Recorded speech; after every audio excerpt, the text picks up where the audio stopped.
transcript that we've been provided of Special Counsel Hur's investigation of President Biden, or his lengthy examination and questioning of President Biden. We have to make sure the transcript matches the audio tape. That is a very reasonable thing and a necessary thing for the House and its investigatory authority to do. The Attorney General is not turning it over. He does not have the authority to decide whether that tape is turned over to the House. He's the Attorney General. This is a special counsel proceeding. The special counsel, by definition and necessity, works out of the Department of Justice. He doesn't get to make that call. I called the Attorney General myself, and we had a conversation about this, and I said, sir, you have to turn this over. He refuses to do so. The White House, as he has made public and said publicly, has commanded him, the President of the United States, has told the Attorney General not to turn over the tape. I think after last night's debate, I think we all understand very clearly why that is. He will very likely sound exactly on that tape as he did on the stage last night, and that's embarrassing to the President. We're sorry about that. We're not trying to embarrass the President.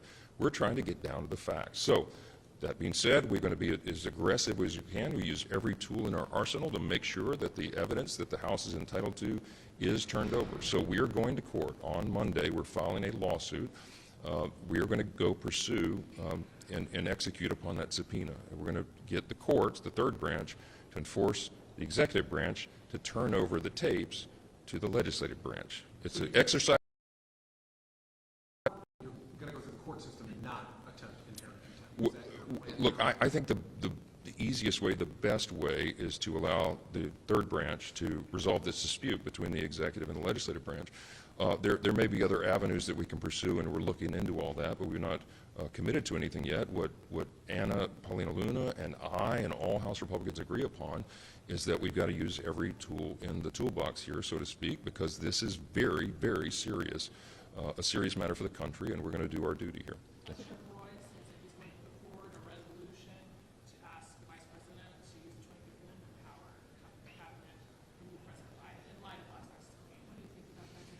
Well, there's a lot of people asking about the 25th Amendment, invoking the 25th Amendment right now, because this is an alarming situation. As I mentioned, our adversaries see the weakness in this White House as we all do. I take no pleasure in saying that. I think this is a very dangerous situation.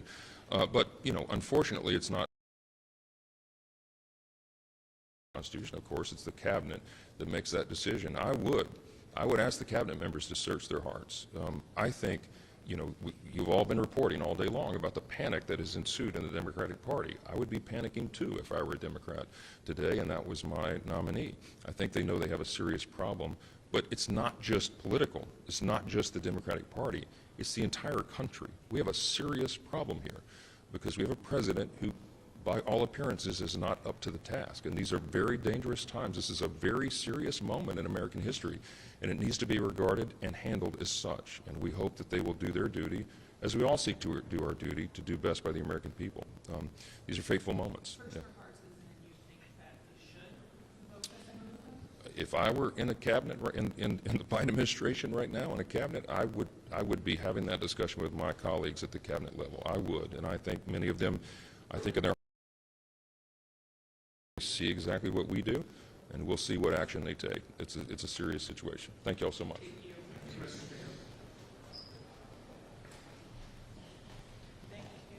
Can we repeat that? What? They almost hit up on it, so we just need to repeat it.